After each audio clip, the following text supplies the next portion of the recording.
Okay.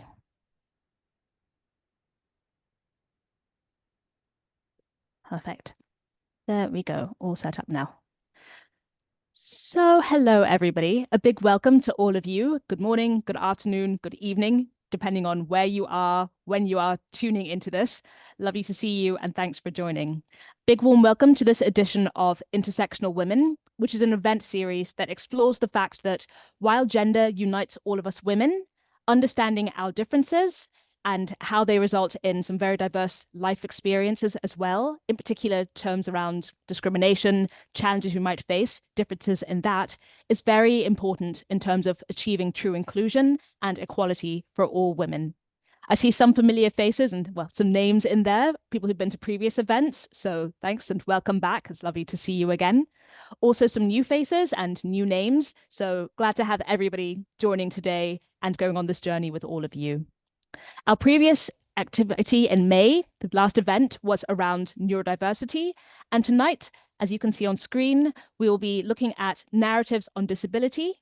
And I have three great speakers who I shall introduce in a moment. But first, a very brief hello and introduction from me. I'm Tamara Makoni. I'm an inclusion specialist. And the work that I do is really around bridging a gap, because I find that for many of us, we understand intuitively what inclusion is, the importance of it, and we want to take positive steps to be more inclusive. But knowing exactly what to do with those good intentions can be a little challenging. So the work that I do with organizations and individuals is about taking concepts around inclusion and making them very concrete and providing practical tips and information as well so that we can be more inclusive in the communities that we build, in the way we interact with others, and the way we go forwards. And so Intersectional Women is a series that I set up a year ago, looking particularly at gender and going through different topics. And to lead us in, I want to just do a quick recap for those of us who may not be completely familiar with the concept of what exactly intersectionality is to frame our conversation today. So I invite you, first of all, to think about yourselves and think about how far or if this image on screen there resonates with you. The fact about the different parts of all of our identity, our race, our ethnicity, our age, our gender, our religion, our ability, all different elements like that. Because it's important when we consider ourselves and other people that we understand that we are a whole being. We're not just one thing. Like I, for instance, am not just a woman. I am also a Black person. I'm also somebody who is petite, quite short when you meet me in person.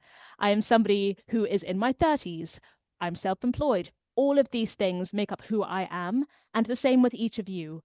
Many different aspects make up who you are, and that's why it's very important when we look at being inclusive and equality that we understand we cannot just look at one dimension like gender or age or ethnicity to really create inclusive solutions. Intersectionality as a framework was coined as a term by this lady here, Kimberly Crenshaw, who's an American legal scholar. And she wrote a very, very interesting paper, also done TED Talks, looking at the fact that when different parts of our identities intersect, so in particular, her work was looking at gender and ethnicity and Black women in particular, then there can be unique and distinct forms of discrimination that occur. And it isn't discrimination because somebody is a woman. It isn't discrimination because they are a Black person. It is because they are a Black woman. And that is very important to understand.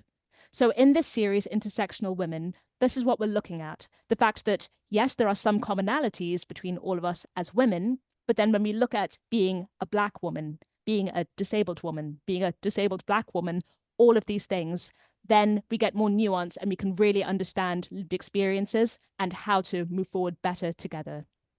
I'm just going to pause briefly because I see that we have, oh, there you go. I got a waiting room notification. Okay, there we go. And just to bring to mind an example, I wonder if any of you have seen the film Hidden Figures about the mathematicians and scientists in the US and NASA in the 1960s, ahead of the moon landings. Because this film, I find, gives really interesting example, brings this notion of intersectionality to life. In the film, this is one scene there when some of the astronauts come to NASA and the staff of the faculty are brought out to meet them. And in fact, the staff are grouped according to their identity. So you have one group standing there, which you can kind of see in the image, closest to us in the image, one group of white men. And then next to them are a group of white women. And then beside the group of white women are a group of black women. So this is another still showing how people are separated. So it really shows that identity, these parts, the intersections do matter and they create different experiences. Because yes, at NASA at the time, as the film shows, then men had a superior position, better pay, better conditions, etc.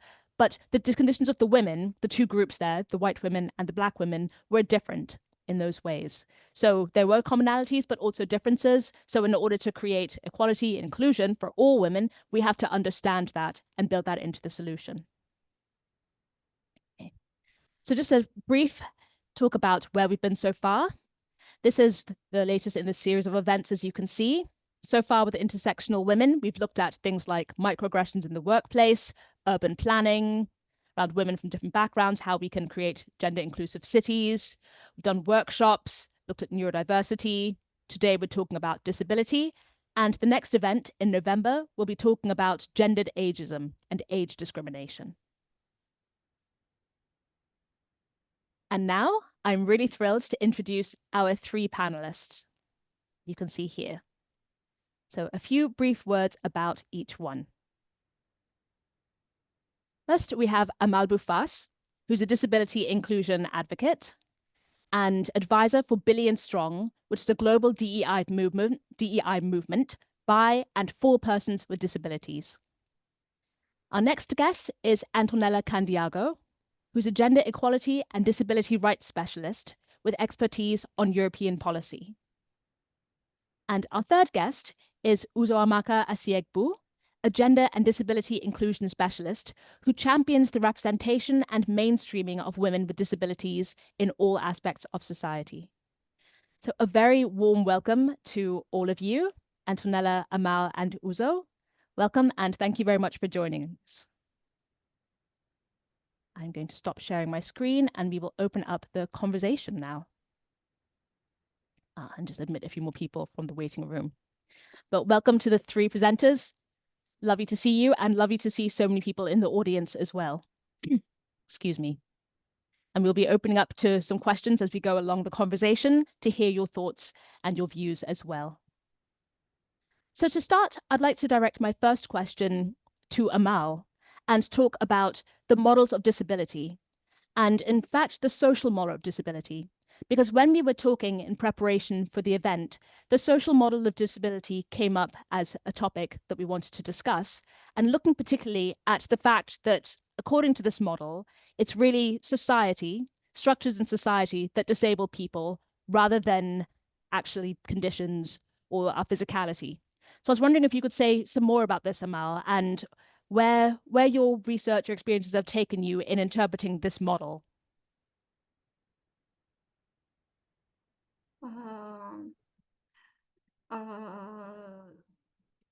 Give me 1 minute, please. I would rather read the transcription of the question to make sure that I heard it well.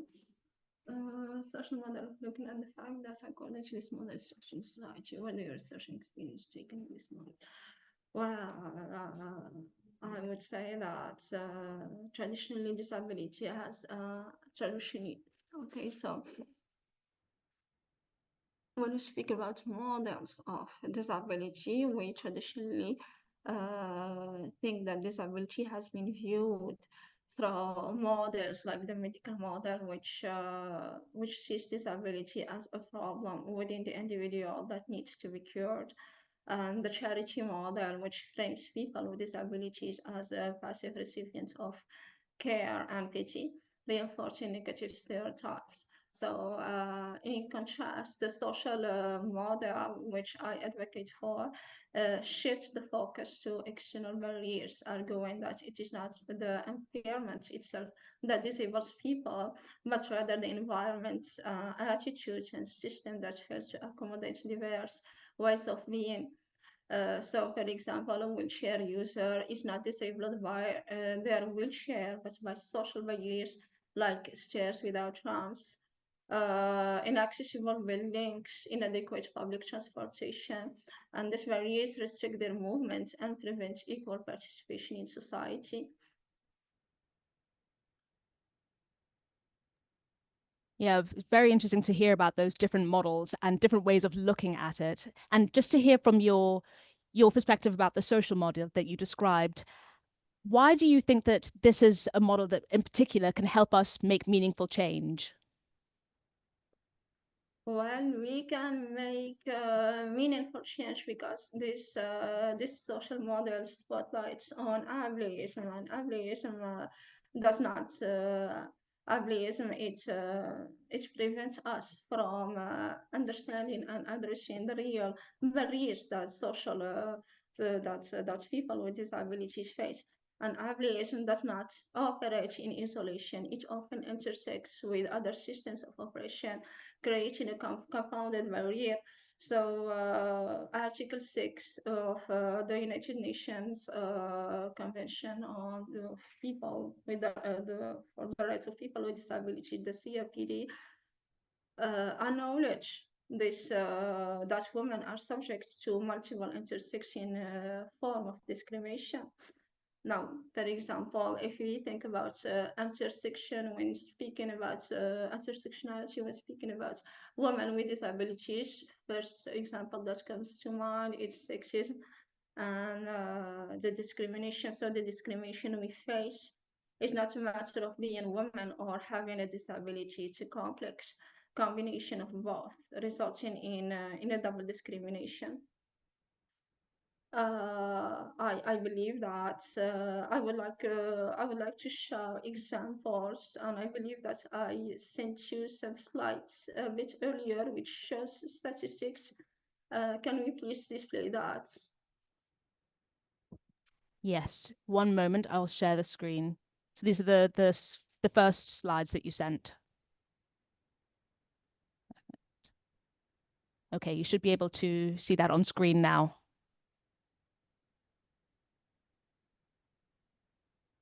So the statistics are below. I would like to show our guest statistics about inequality, economic inequality, and discrimination in employment for women with disabilities. To understand how this model help us make change, we necessarily need to spotlight on the statistics that we currently have. Focus one page, one page. Yes. So, the compounded barriers that women with disabilities face when sexism and disability intersects. The first example would be the employment and economic disability, mm, which results in our discrimination results in lower opportunities. Exactly, thank you. It results in lower opportunities to be employed. As we see, we can be discriminated because we are women within the general public, the general professionals, but also we are discriminated because of our gender within one community. We have also a second example, which a very critical area where this intersectionality manifests in the is the increased risk of violence and abuse. Thank you. Women and girls with disabilities, they face a heightened risk of violence and abuse, compounded by limited data on their experience and barriers to reporting.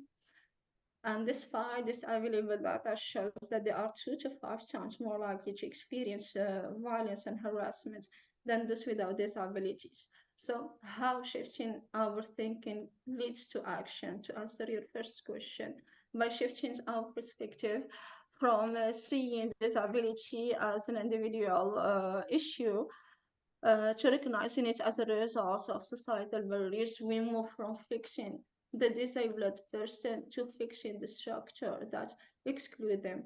When we adopt this mindset, we start to see disability as a normal aspect of human diversity that enrich our communities. This change in narrative fosters a culture of empathy, understanding, and acceptance. It also drives concrete actions like, for example, advocating for accessible infrastructures, inclusive workplaces, practices, and comprehensive policies that promote equal opportunities.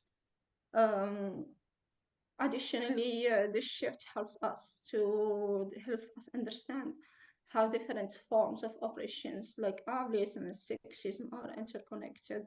Recognizing these intersections encourage us to address issues of discrimination and inequality, ultimately leading to a more just and equitable society. Mm-hmm. And thank you, Amal. Really interesting, the information you're providing, and really interesting slides for sure. I'd love to somehow make these available after the session so people can digest all the information and look to that. So I think let's talk about that afterwards. But I'd like to just perhaps recap two of the things that you mentioned that really stood out to me when you were talking about meaningful change. First of all, understanding that there's a spectrum of physical ability. And so it's all just diversity, essentially. It's all difference. There's no one way to be and everything else is an anomaly. It's all a spectrum of differences. And also when you talk about changing the system rather than trying to change individuals, those points really stood out to me. And I wanted to come to you, Antonella, next and ask a question, because one thing that might be on my mind, on other people's minds, is that there are policies and laws which mean that there should be accessibility. For instance, employers are required to do certain things. But what are some gaps that you've seen perhaps in these policies where intersectionality is not taken into account? And that creates a big difference. Yeah, thank you for the question. I think there are still many policies and legislations that are developed without taking into consideration the experience of disabled women with other intersecting identities. I think the main reason is we often forget to treat disabled people as a heterogeneous group. So we ignore that disabled people can be women, can be LGBTI people, can be Black people, can be migrants. And the result is we don't really include disability in the different areas when developing legislation. An example is, for example, gender-based violence, because we know women with disabilities face higher risk of violence, sexual violence, and intimate partner violence. But still, we don't really consider it when thinking about policies and legislation. And I'm thinking about, for example, the recent EU agreement on the first law to combat violence against women and domestic violence at EU level, where forced sterilization is not criminalized, when we know that disabled people, and especially disabled women, are targeted. But I'm also thinking about, for example, migration policies, because we know many procedures to have the migrant status recognized are not accessible, or many shelters are not accessible. So we should think more about the disabled community as a big community with a lot of different people with a lot of intersecting identities. Mm-hmm. Yeah, so really thinking back to what Amal was saying earlier as well about mindset shift, and thinking about how the way we're thinking about things now is not actually doing us any favors in a sense, and it's not reflecting the reality either. Yeah, exactly. And also, I was thinking about what Amal said, and I think even the next step is not only like fixing the environment, but also make disability part of the pre-planning, so not make it an afterthought. Because, for example, as a wheelchair user, I'm always used to not accessible buildings. And when I see like there are, for example, entrances in the back of the buildings, I'm always, oh, wow. But I was recently reading an article saying it's not so great, like because you can still feel like a second-class citizen. So I think the really next step should be think before about inclusion. Mm-hmm. I can see you, Uzo, also nodding, and Mal as well, going through. And I'd love to bring you in at this point, Uzo, and hear your thoughts about this. Because in your work, I understand you've been doing research about the barriers to employment that women with disabilities face. And I'd love to talk more about that gap between policy and implementation. And what are some of the main barriers that you've come across? Okay, thank you. I believe, Amal and Antonella have mentioned them, but one thing to note that is very important is that women with disabilities face more barriers, like the barriers that they face is even more compared to women without disabilities and men with disabilities in seeking for employment. And like you said, I've been doing some research. I recently concluded a research on employment barriers for women with disabilities in the corporate sector in Nigeria specifically, even though I'm currently in Geneva. And I found out that the barriers that I found there, and also the barriers like the barriers that I found in my research, even though it was specific for Nigeria, can also apply to other parts of the world and other countries on topics of disability for women. And just to list a few, there are so many of them actually, but I'll try to list a few of them. Number one of them being limited access to education and training. And this could, go back to what Antonella said in terms of having, when you eventually you come to buildings, especially public buildings like education schools and training centers, and they don't have accessibility features. And then the one that do have accessibility features, you find them in the back of the building. I have one of the schools I graduated from, that was the way it is. It's not just that it's at the back of the building, it's also the fact that it's an elevator. Like, why can't I just press the elevator and go up? I have to ring a bell because the elevator cannot be opened from outside, even though it's outside at the back of the building. I have to ring a bell for someone to come, open it for me and all that. So that's really discriminatory, because sometimes even ringing the bell, what if the person that is supposed to hear you is not there, right? You miss out on the education and training and these things. We all know that if you want to get a job, get employment, you have to have some kind of skill, some kind of training. But then when you don't have access to these things, that's a huge barrier. Then Amal also mentioned the double discrimination that women with disabilities, that's the number one. Like, already we're in a society where patriarchy thrives. Like, if just being a woman alone, you have so many discrimination that follows you. Then having a disability, you have discrimination. Now, when these two identities intersect, they could cause double discrimination for women with disabilities. Then Antonella, you said something about second-class citizen. In the research that I did, I remember one of the persons I interviewed, she's a woman with disabilities, and she said women with disabilities are actually third-class citizens. So you brought us up a bit, actually, because according to her, when you come to the society, you see, men with or without disabilities, women without disabilities, and then before you even see women with disabilities. So these are, could cause barrier. Then there's the one of workplace harassment and violence. And this one is not, nowadays, there's so many awareness on workplace harassment and violence for women in general. But then when it comes to, women with disabilities, already there's this view that women with disabilities, or rather persons with disabilities, should be pitied. This pitying thing where people don't believe that, oh, somebody else could genuinely or intentionally hurt you.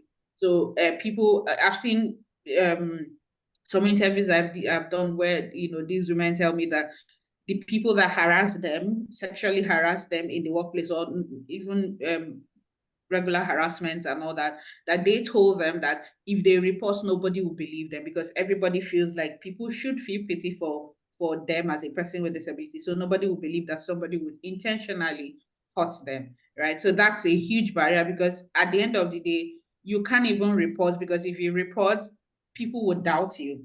then sometimes these harassment could be from, especially if you're a person with disability that needs caregiving or need a guide, or or something that would help you to successfully do your work in the workplace. If this abuse is coming from somebody that is providing care for you, who you don't know who to report to, because at the end of the day, when you report, you already don't have plans to replace that, and then you genuinely need this person, to conduct your daily activities. There's also the problem of underrepresentation in leadership roles. It If you see a woman with disabilities who has attained a leadership role, she must have fought 1,000 times harder than every other person out there just to get to that. It's so very few women with disabilities who are in leadership role, and this boils down to lack. It doesn't necessarily motivate the young women who are coming up, who would need a role model to help them to be motivated to seek for employment and get there. Yeah, so there's a lot. I have so many of them, but maybe I'll stop here. These are just a few barriers that I found out in my research that prevent women with disabilities from getting employment today. Thank you. I think so many things raised in what everyone said so far. So really thank you for this. I love the direction our conversation is going and how deep we're getting. And I think there are many things that struck me from what you're just saying, Uzo, many points I'd love to come back to. Perhaps the first one is around access. And it's just thinking, it's coming to me around the topic of autonomy, that access alone isn't enough. I think this is a nuance that's very easy to misunderstand and to not think about. As you're saying, being there at the elevator and somebody has to kind of open it to you. You can't do it yourself. When we think about accessibility, it's like, well, if there's an entrance that can be used, then surely that's enough. No, we need to make sure that everybody is enabled to be autonomous in it. So really think about that nuance as we go ahead. I think something that probably very often gets missed. And people think that, a certain standard is enough, but no, that's not the truth.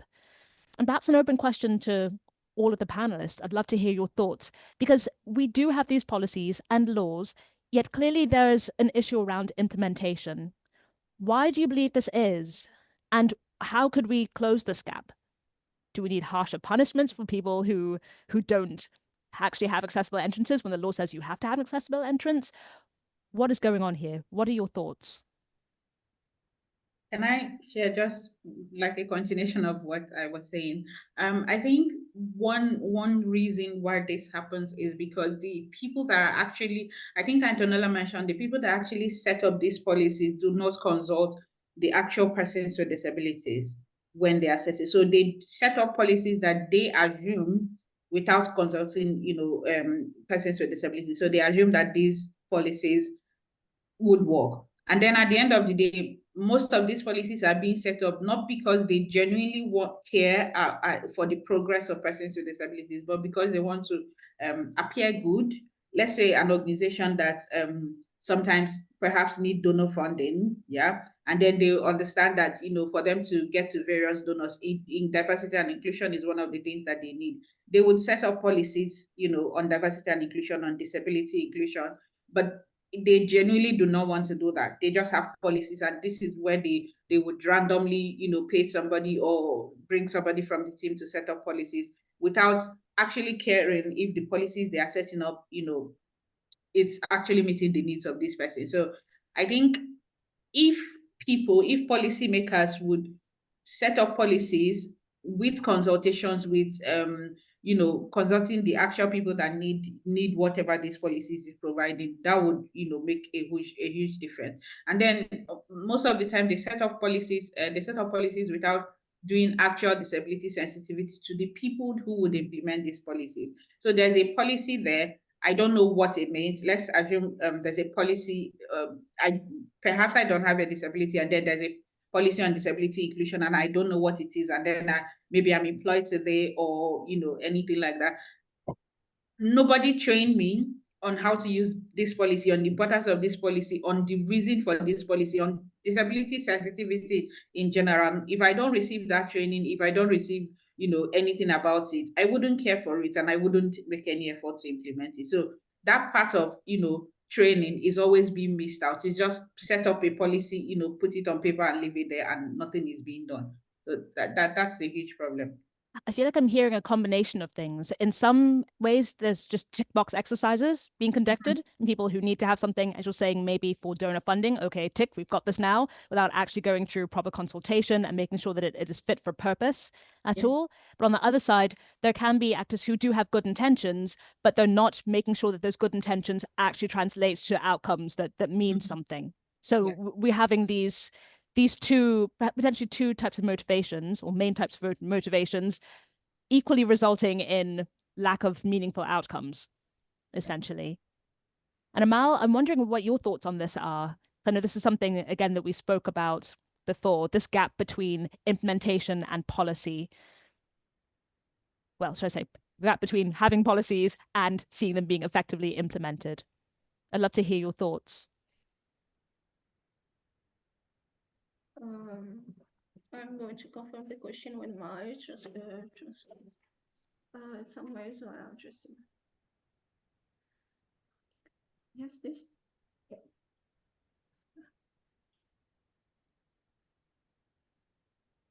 Well, the thought about policy and implementation is simply that first, we don't have the political will. We have to consider that we have austerity measures, we have an inflation that is notably that we can notice even more after the COVID crisis. So that results in austerity measures, budget cuts. When we think about budget cuts, one of the first budgets we want to cut is the budget allocated for people with disabilities to provide them with accommodations. So first of all, I think that the biggest problem is the political will, and even when there is a little bit of it, we do not include people with disabilities in the decision making. So we have some kind of dissonance between what we think we will do for them and what they actually need. So first of all, there needs to be a consultation. We need to consult people with disabilities, include them in decision making, hear them, understand what their actual needs. But to get back to the budget cuts, without a proper budget, we cannot have any proper accommodations.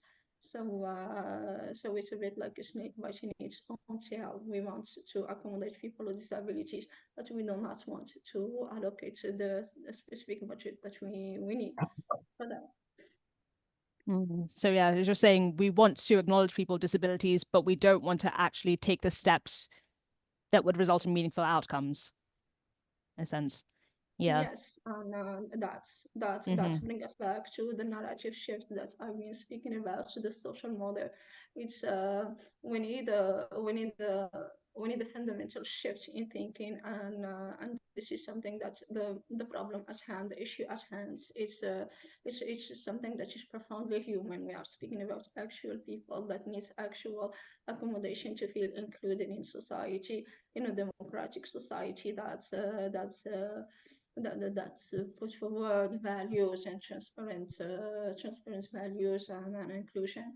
So first of all, we need to understand that this is an issue that is profoundly human, that we need to foster a certain empathy, certain understanding and tolerance, and then through this lens we can speak further about what these people actually need and include them in the decision making. Yeah, I hear what you're saying. One thing coming to mind is I think empathy is very important. I don't want to discount that, but I think that we need more than empathy. We need to have, as we're saying, more people involved around the discussions, people who are actually being impacted by the policies, and in this instance, disabled women of different backgrounds actually include. It's not about the policy makers simply having empathy. It's like actually having better representation, including more people in the processes. And wondering, Antonella. Hello, good afternoon. Hello, good afternoon. Hello Hi, there. my name is Duko Yilia. I'm calling in from Sierra Leone. I'm also global advisor for Billion Strong. I am a male, but very interested in this topic because I'm also somebody with disability who has been advocating for gender rights. So I don't know whether I can make a comment on this issue. That's why I'm joining you all this afternoon. It's a pleasure being amongst you. Thank you for joining us. And please go ahead. Feel free to ask a question or or contribute some thoughts?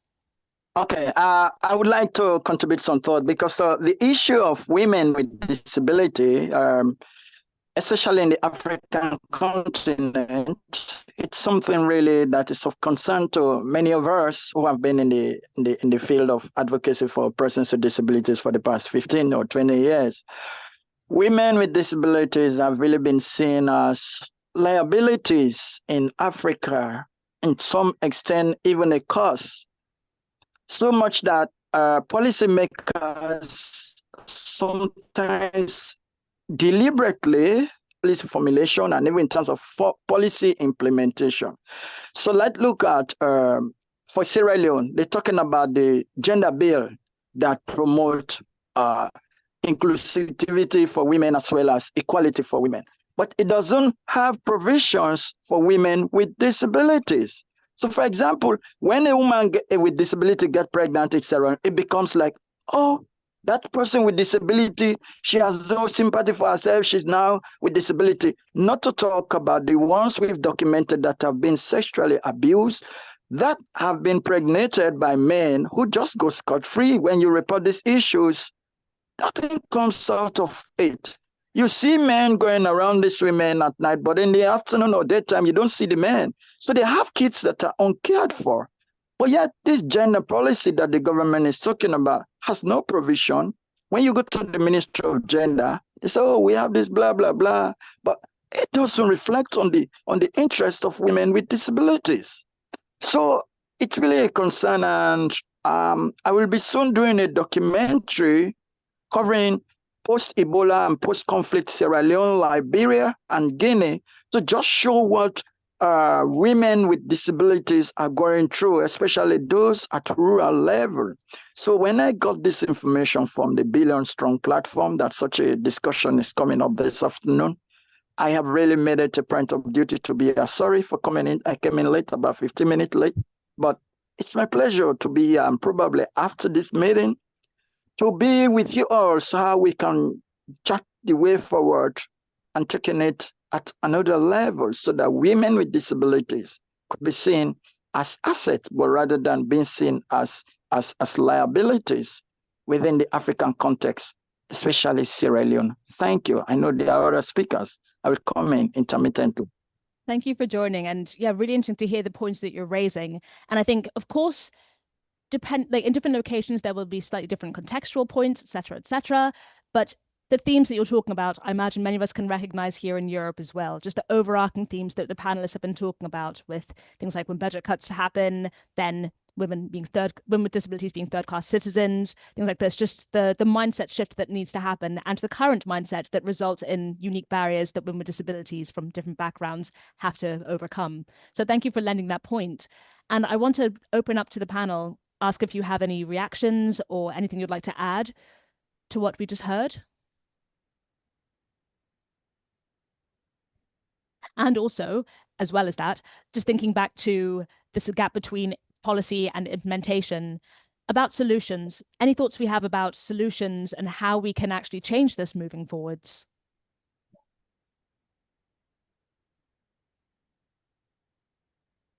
Okay, so can I come in again, please?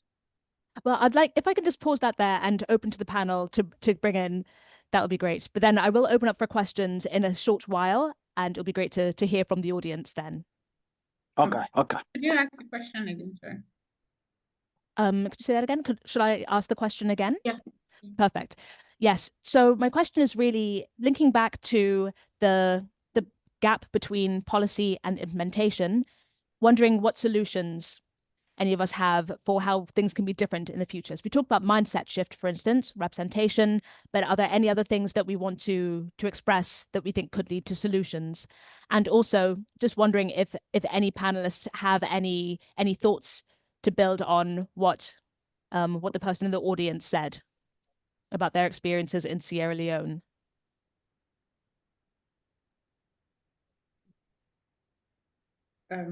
I don't know if other people want to say something, or should I go ahead? I think go ahead, and then I can bring in others afterwards. Okay, so basically you're asking about solutions, yeah? Mm-hmm. Yeah, I think one of the ways we could ensure that, women with disabilities are fully represented in both gender equality, policies, and then disability policies is trying to, bridge a gap between the two. When, disability policies are being set up, a good example would be the CRPD, the Convention on the Rights of Persons with Disabilities, where there is a specific article dedicated to women with disabilities. Apart from that, it's rare for me to read, about any other policy that have those specific articles. Most policies or most laws or any other thing like that tend to group persons with disabilities as a homogeneous group, even if the law applies to, let's say, a particular nation. Even in that nation, I don't think there's a country where you wouldn't find persons with disabilities in different states, with different genders, with different sexual orientations, and all that. So I think when setting up disability inclusive policies and laws or any solution like that, we need to actually look at the intersectionality of disability and gender. That specifically. Then when it comes to gender equality and feminist and every other equality, inclusion policies or advocacies, I think there has been a huge disconnect between women advocating for women's rights and then adding the intersection of disability. You would see advocacy campaigns who talk about the intersectionality of gender and race, the intersectionality of gender and sexual orientation. They look at these other intersectionalities, but it's rare for you to see them look at the intersectionality of disability. And I think it's because most women empowerment advocates have not really thought about that.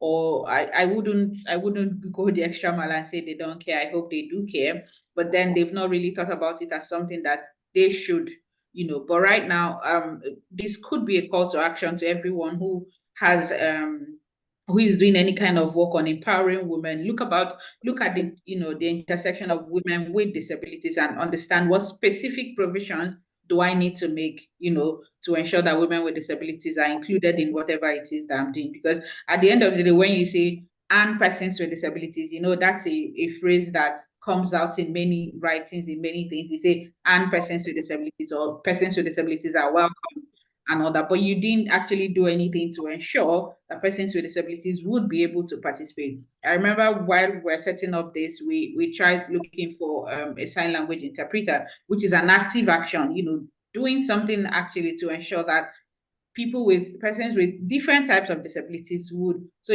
when you look at that part of women with disabilities, think and not just think, but also consult to understand in your field, in your area, what are the specific needs of women with disabilities and how would they be able to assess whatever it is that you're offering. So I think we need to look at those, but first of all, for disability inclusion policies and for gender and feminist and women empowerment policies. Yeah. Definitely hearing what you're saying. And I'd love to dip further into an issue that you're mentioning, Uzo, and also has been mentioned by others on the call around representation, and ask Antonella a question about this, something that you've mentioned before. The fact that I'd say historically, even still today, there's this notion that disabled people are represented as a homogenous, genderless group, essentially. And this has gotten better, I believe, this representation, but we're still some way off from seeing the reality of the diversity within the disabled community, seeing women with disabilities, women who are global majority background disabilities, all of these things, and celebrating that diversity. So to ask you about that, in your experience, what has proven effective to get us where we are in terms of better representation, and how can we continue to move the needle forward? I think information and media representation meant a lot. We have more like social media podcasts on disability, on intersectionality. So, for example, we also see more diversity of bodies, or we know more about invisible disabilities or neurodiversity. Just sometimes I think it's still difficult to access information and resources, so we could definitely improve this. And we should give more space to activists And yeah, invite them not only to talk about disability, but to talk about all the policy areas, because we often forget that disabled people can be expert in medicine, in other fields, in transport, in employment. So this is really important. And I think a big achievement is possible through allyship. I think the inclusion of disability, for example, by feminist movements was really slow, and there's still a lot to do. But it's great to see that some feminist movements and queer communities are including more disability rights. Yeah, so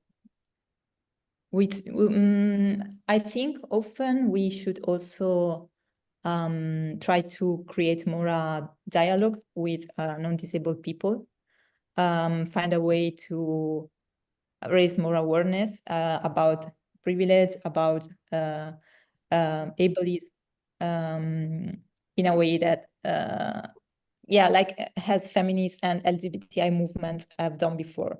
So make it more cool to talk about disability, because still it's not treated like the other human rights. Just a bit of curiosity on my part about one part of your answer that you just gave. You mentioned that access to resources can be challenging. Could you say a bit more about that? What exactly, in what ways is it challenging? I think it's really difficult to find information. For example, I was doing a research on disabled women and sexuality, and it's really complicated to find information without, taboo, stigma on that. So we really have to make a lot of effort to find them by ourselves if we want to know more. And I still think in a lot of countries, for example, sexuality education is not really inclusive. Disabled people and disabled women are not considered at all. If I also think about my home country in Italy, sexuality education is already not mandatory at all. And when it's done, it's not inclusive. Like, we can't really think about talking about disability in this. So this is an example. I hear you. Thank you. And I'd love to, at this point, to open the floor to any questions, whether you'd like to put them into the chat. I've seen a few comments coming through already, or whether you'd like to indicate that you'd like to speak, come off mute and give a question or a comment to the panelist. I'd love to hear from the audience. Do we already have a question or comment coming through? Ready? Go ahead. Okay. Or perhaps while we're waiting for some thoughts to bubble up in the audience, talking to our panelists, anything you'd like to build on what's been discussed already, or any points that we haven't mentioned so far to bring in? Yes, can I say something? Okay, go ahead, and then we'll come back to the question for the panelists. Okay, so you were asking as to what could be the way forward in terms of solutions. So from my practical experience, firstly, I think we need to start doing, we as advocates for women with disabilities have to start doing capacity building. Because like I said, from my experience, some of the women with disabilities themselves are not that too capacitated to stand up and speak up for themselves, just like other women have done to gain their right. So most times people have to speak for them, even when they go to meetings, sometimes they speak for them. I remember we went for a meeting and some women said, issues of women with disabilities have to be cross-cutting. So I said, no, they have to be a standalone issue, because yes, you are all women, but these are women with disabilities. So that's one, capacity building for women with disabilities, so that they will be able to stand up and speak up for themselves, either in their communities, at national or regional level, or international level. But in the context of Africa or Sierra Leone, that's what I think. Secondly, I also think that they need to be documented, because amongst them, There are successful women with disabilities, but they've not been captured. They've been silent. Nobody knows about them. So those people need to be profiled. So profiling should be another point of lifting women with disabilities or bringing them up to the stage, giving them voices so that they could be seen and be heard. Thank you. Mm-hmm. Thank you. Really interesting points raised there. So definitely thinking about, again, representation, having more narratives from women with disabilities and understanding and really presenting that information so that it's more widely known. And also mentioned about capacity building. I'd love to hear from the panelists just to share, in my view and from my experience, it has to come from both sides for sure. I hear what you're saying about women with disabilities need to speak up more, in your opinion, and the settings you've seen, etc. And I think from my experience, yes, people who are marginalized, it will be beneficial to have more tools to speak up more. There's also comes places where you're just simply not allowed into the facilities where the conversations are happening. So you can't speak up because the door's been closed to you, or there's no way for you to actually get a seat at the table or even get to know which building the conversation's taking place in so you can find the room and get to the table, things like this. So it has to come both sides. There has to be space given in order for me to go there and use my voice. But yes, me going there and use my voice is part of it, I find. And similar around having more narratives, creating this and creating more awareness. I can use my voice, but if every time I try to say something, nobody listens, or if a platform is taken away from me, then I can't get my story out there. So that's what's coming to mind on the back of what you said. I'm wondering what the panelists are thinking as well.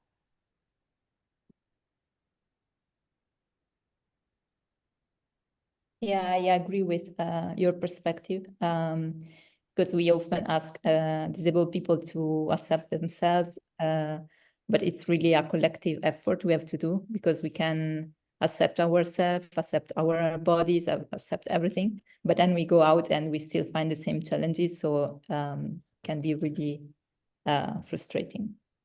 Mm-hmm. Yeah, I agree. I agree with Antonella. We disabled persons with disabilities, we're making the efforts. Most of us are making the efforts, in terms of trying to be included in things. But then there's so much you can do, right?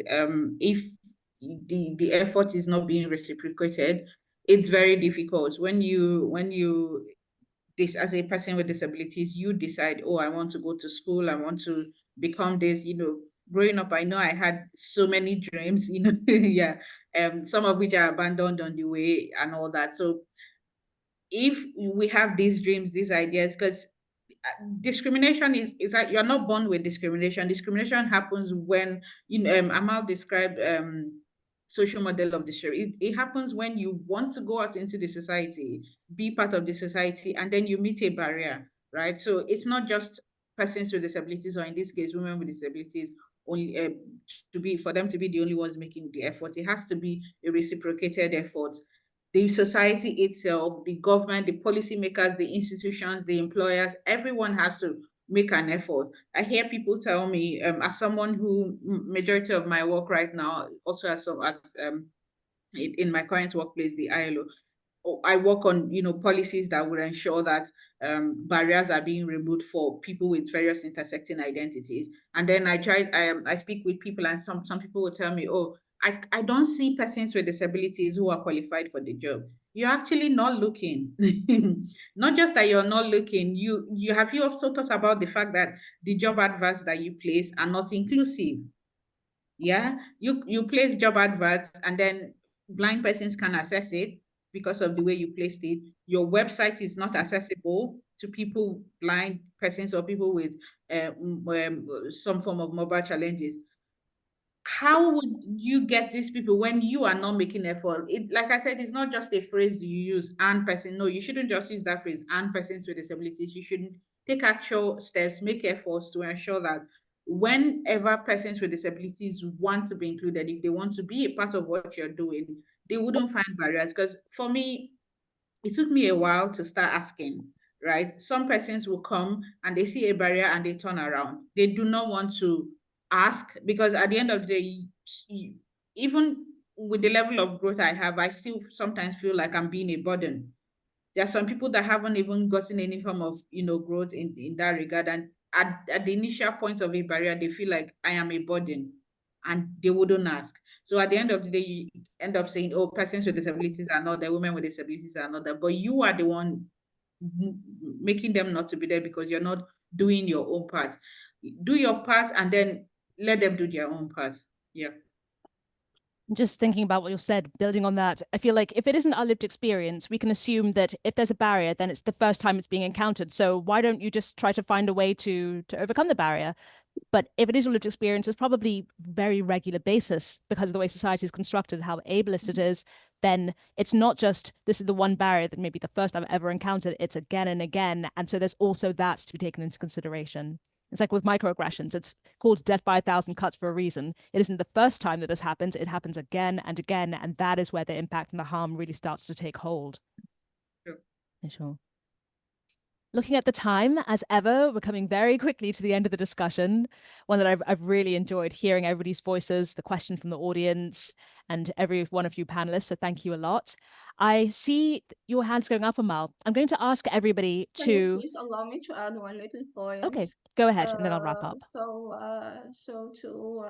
I would like to answer to a comment that means that's what saying we need to document and capture the success stories of women with disabilities and give them voices so that they can be seen and heard.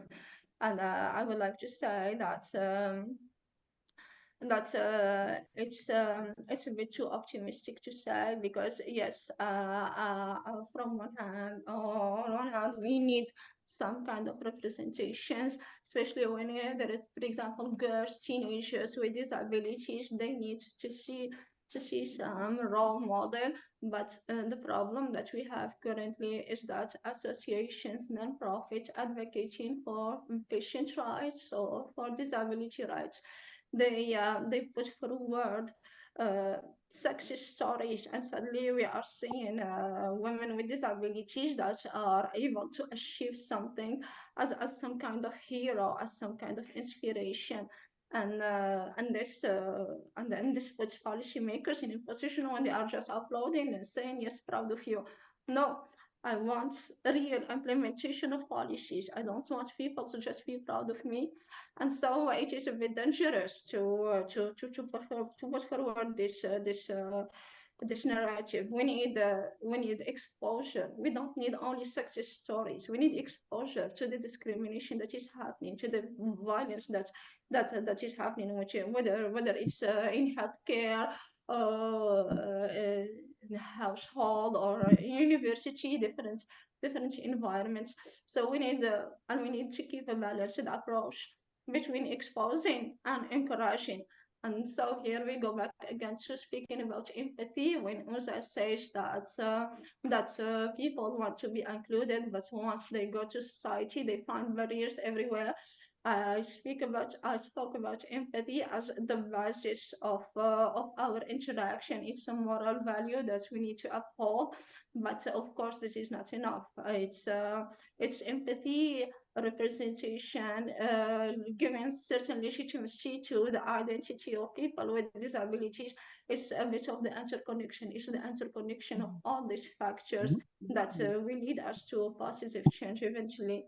So here to speak about one example, when we speak about advocacy, I remember that we had a federal campaign like a few months ago, and one political party during their whole campaign didn't spoke about people with disabilities, and only in the last day of the campaign they did a symbolic gesture of visiting a non-profit that's non-profits for people with disabilities, and did a stimulation to understand how people with disabilities lack accessibility, whether they are on wheelchairs or blind people. And so the timing of such initiative also it seems supportive, but the timing let us consider how Guinea this action is. So we can simply suggest that there are lack of ethics, and it's simply a tactics to garner votes. So So we need, again, in advocacy, but we need also a realistic representation, a realistic narrative about success stories, but also exposure. The thing coming to mind as one of the takeaways from all that you've just said, Amal, is, as we've been talking about, intersectionality is crucial, and understanding how parts of our identities intersect to create these experiences, and the nuances, the details in that, which is really where the lived experiences come from, the diversity there, the discrimination challenges, etc. And thinking about solutions, those need to be intersectional, or like, you know, those are multifaceted as well. There's no silver bullet. It's about combining these different things, as you're saying. It's about having realistic representation. It's about having empathy, multiple other things as well, to really have a robust and meaningful solution moving forward.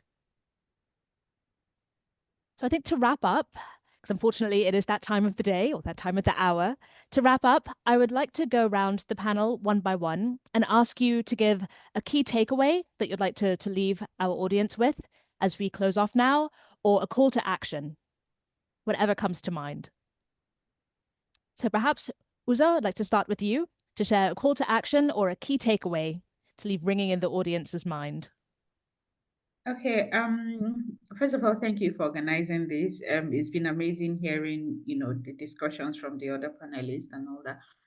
One key takeaway or one key call to action that I would make for us and for, the audience as well, and for anyone at all who would be listening to this, because I know it's recorded, is in whatever it is you're doing, in whatever venture you're involved in the government, in the private sector, in your business, in development space, please understand that women with disabilities have a double discrimination identity, right? They have the identity of being women, they have the identity of having disabilities, and then based on the context of where they're coming from. For me, I am a Nigerian woman, an African woman, and I live in Europe. So now the context of race has come into it, right? So based on the context of the location where they are, they could have other identities that could even triple, the discrimination. It could be race, it could be ethnicity, it could be language, it could be sexual orientation, right? So when you're making policies or when you're trying to be inclusive, I assume everyone here or anyone who will be listening to this have actually had the intention of being inclusive in what they are doing. Please understand that women with disabilities have specific needs, specific challenges that they are going through, and you have to be specific in whatever policies you're creating and whatever solutions that you're bringing. You have to look into their own context and not just group them, as people having the same context or the same challenges as men with disabilities, which they could have their general challenges like accessibility needs. Those are general, but then there are specific issues and you have to put those into consideration. Thank you. Thank you. Amal, over to you. A final takeaway or call to action? Well, I would like to go with a call to action. I would like to emphasize my personal experience of becoming disabled as an adult profoundly changed how I see myself and the world around me, and it forced me. I've been confronted to the reality that identity is not fixed but fluid, shaped by experience and reflections. So this experience pushed me to question what we consider normal and who gets to define it, especially within democratic society that claim to value equality and inclusion. So my journey is an invitation to reconsider how we define ourselves and others, advocating for a more inclusive understanding. And it is important to foster and inculcate this identity therapy, endow it with a greater legitimacy. So yes, whenever you meet a person with disability before having defining it, trying to define the person or having an idea about a person, ask yourself, is it normal? We take it for granted what normal is and what is not, and we should not. Thank you, well said. And over to you, Antonella, a final takeaway or call to action? I like the previous call for action. So I would say we should all need to reflect more on our privilege and to recognize more when the system leaves someone behind. So be aware when we are included and we feel good in the community, but also be aware when some places or some practices are excluding someone else. And possibly also if you don't have a disability, to speak out when something is not fair for others, because even if you're not disabled, disability rights are still human rights. So thank you very much. And just seeing a comment coming in with a book suggestion as well. Gabor Mate, I'm not sure of the pronunciation. Sorry, about the myth of normal, connecting to what Amal was saying about that. So thank you very, very much to our panelists, to Antonella, to Amal, to Uzo, for your really, really insightful views. I feel like I'm feeling very inspired from all the call to actions, the takeaways, and I'm really grateful to have had this experience to dialogue with you. And thank you so much to those who've joined live and also to those who are watching the recording later on. Thank you for taking part and really appreciate you being part of this journey with us.